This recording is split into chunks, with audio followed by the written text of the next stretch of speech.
enregistrer une parole qui nous parle, qui a le pourvu de nous parler, en étant conscient que Dieu s'adresse à nous comme à ses enfants, puis qu'il veut nous rejoindre. Le Vatican II nous aurait dit ça. Donc, et cette lecture priante nous invite éventuellement donc à entrer en relation avec celui qui nous parle, et donc la prière va toujours faire partie d'un élément important de la catéchèse biblique symbolique. Donc, dans l'animation de la parole, en fait, comme animateur de la catéchèse biblique symbolique, la posture qu'on est invité toujours à prendre, c'est celle que c'est pas nous qui sommes les maîtres. Donc, on n'est pas les maîtres comme des maîtresses ou des professeurs, mais on est des intermédiaires pour que faciliter la conversation entre Dieu et la personne. Parce que Dieu, lui, veut parler à ses enfants. On est juste comme des facilitateurs. Le vrai maître, le premier catéchète, c'est le Christ. Et la lecture divina nous a toujours transmis cet esprit-là. Donc, la CBS entre dans cette vision de la catéchèse, qui est d'abord une conversation où l'esprit nous précède toujours pour que chaque personne passe à travers sa propre expérience de la parole, comment ça la bouleverse, comment ça la bouscule, comment ça l'illumine pour être capable de se relier à Dieu, qui l'attend, qui lui parle, qui veut se révéler à elle. Donc, ça nous bouscule dans nos manières de penser parce qu'on part toujours d'une représentation des textes bibliques d'abord extérieure à nous, mais le chemin, c'est de s'en aller vers l'intérieur, de sentir que ça nous fait renaître à Dieu à travers cette parole qui nous transmet. Donc, notre première manière de voir les choses quand on rencontre un texte biblique, c'est comme si on est face à une histoire, face à quelque chose qui a l'air d'avoir été juste raconté comme pour nous dire ce qui s'est passé. Mais le chemin de la parole, c'est de passer de cette extériorité-là, d'une vision extérieure, à une vision où est-ce que tout à coup, il y a une révélation qui apparaît, qu'on ne peut pas contrôler, ça, c'est pas de notre contrôle, mais qui peut arriver, où est-ce que la personne en arrive à découvrir que c'est son histoire et c'est Dieu qui lui parle à travers cette parole, qui la révèle à elle-même, à sa propre histoire, à sa propre relation à Dieu. Donc, c'est dans ce sens-là que c'est une expérience de rencontre. C'est difficile de percer dans l'univers de la catéchèse, au niveau de la catéchèse biblique symbolique depuis tant d'années parce qu'on a passé à travers beaucoup de temps à voir la catéchèse comme un enseignement de connaissances religieuses. Donc, on prend dans un contenant, puis on le met dans l'autre contenant, puis on pense qu'on a fait notre job. Mais ici, on est dans un autre univers quand on pense à cette catéchèse-là parce qu'on est plutôt en mode, on propose une médiation, puis on essaie de faciliter la communication entre Dieu et les personnes. Donc, c'est une expérience de rencontre. On va partir de ce préliminaire-là pour dire ça prend sa niche dans la lecture divina. Puis on va dire maintenant, comme accompagnateur, ça nous fait vivre plein de choses parce qu'on essaie justement d'accompagner ce chemin de la parole de celui qui entre en contact avec ce qui lui paraît être d'abord une histoire extérieure avant de devenir une parole pour lui. Donc, ce chemin-là de la parole, il va passer à travers des étapes. Ce soir, on s'attarde davantage au moment où est-ce que ça crée un inconfort, ou au moment où la parole critique commence à naître, où est-ce qu'il y a tout à coup quelque chose qui sonne dans la tête des gens pour dire « Ouais, c'est bien bizarre ces histoires-là, c'est pas comme dans la vraie vie. » Comprenons la vraie vie comme la vie concrète extérieure. Donc, méprise, malentendu entre ce que la Bible nous raconte et le vrai sens de ce qu'elle veut nous livrer. C'est là où est-ce que là, on frotte une incompréhension qui peut être douloureuse, déstabilisante, puis on ne sait pas trop des fois quoi faire, puis on est porté à boucher les trous parce que c'est vraiment inconfortable. C'est ce que vous allez explorer. Comment vous autres, vous réagissez à ça? Comment vous vivez ça quand vous êtes en situation de vivre?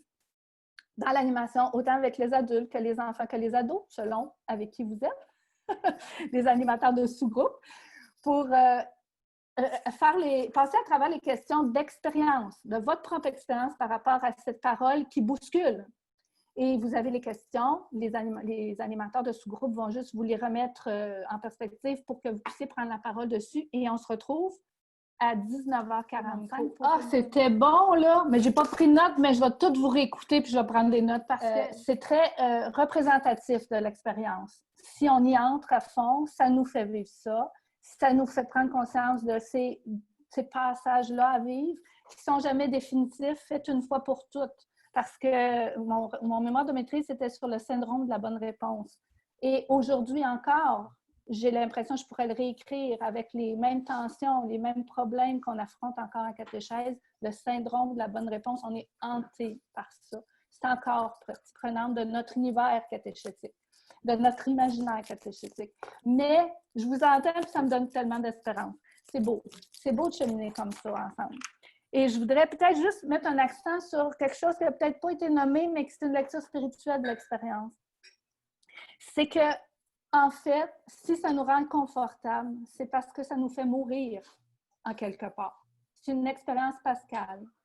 C'est une expérience de perte, de noirceur. On est dans le noir jusqu'à temps qu'on voit la lumière. Et ça, c'est inconfortable. C'est l'expérience de Paul qui dit, mais Seigneur, qui es-tu? Parce que là, il est tombé puis il ne voit plus rien. Donc, le temps de la question, c'est le temps où est-ce que je savais et je ne sais plus. Je suis dans le noir. Et donc, c'est un appel à la lumière.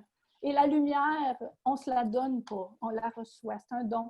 Et quand ça arrive et puis vous l'avez tous vécu l'expérience, quand ça arrive, l'illumination personnelle, la révélation intime, c'est que la personne fait ah! Puis là, tu lui donnes la parole, puis il y a une petite parcelle de lumière qui sort.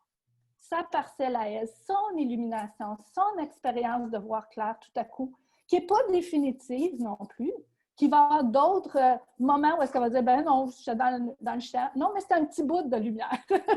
Et c'est ça la Pentecôte collective d'Église qu'on vit ensemble.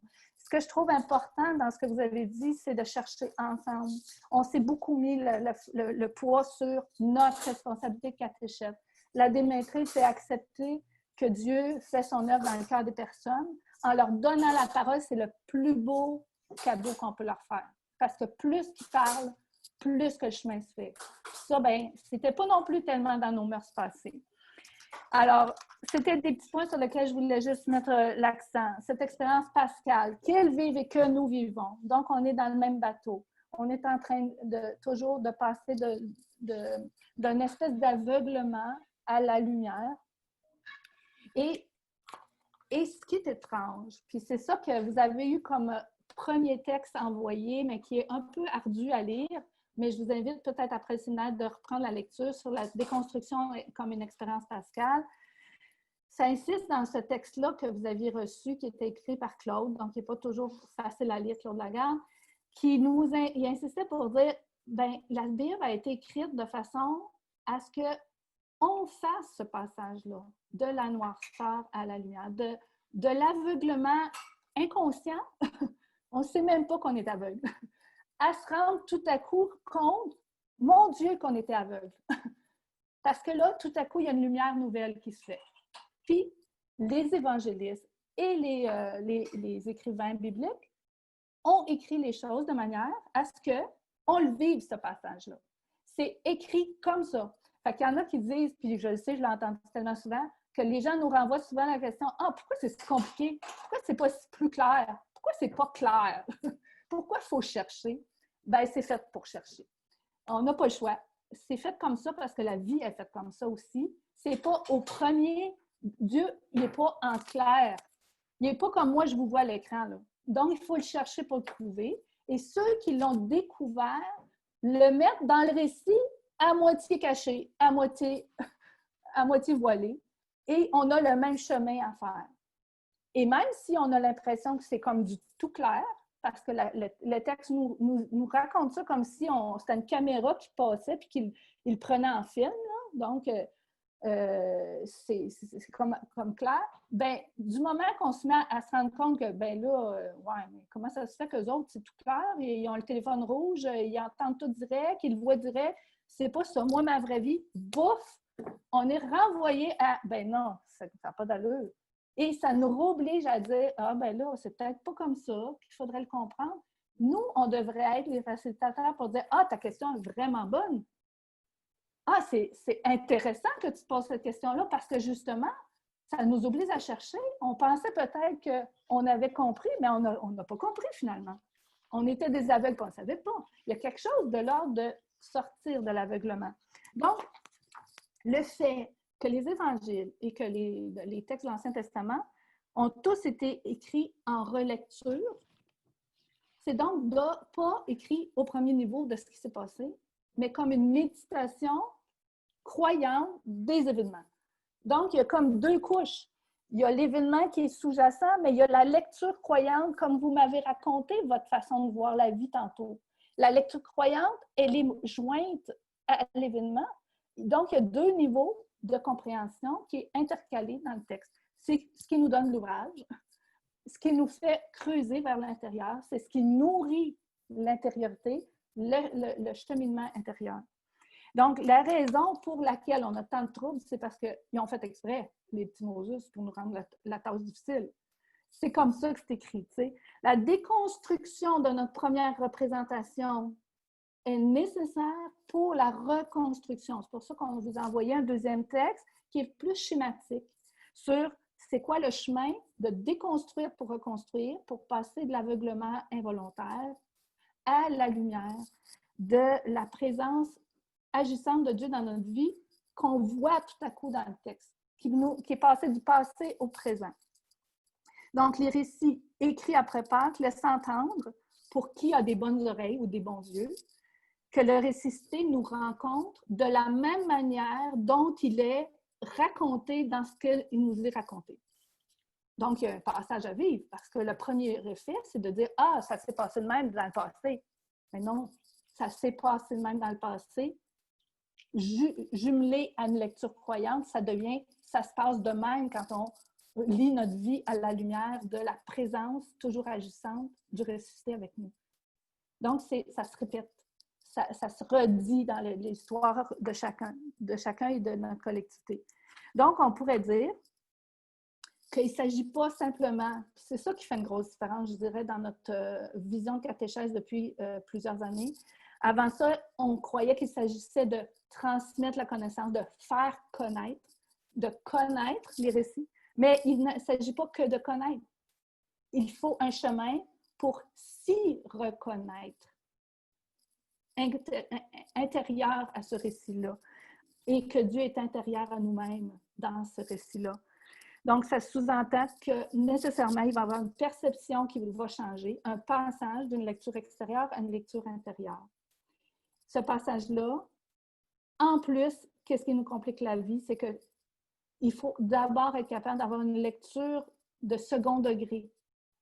Et dans les recherches sur l'évolution de la pensée, plusieurs chercheurs avaient déjà compris ça, qu'un enfant comprend les choses concrètement et le sens figuré ne le comprend pas avant un certain âge.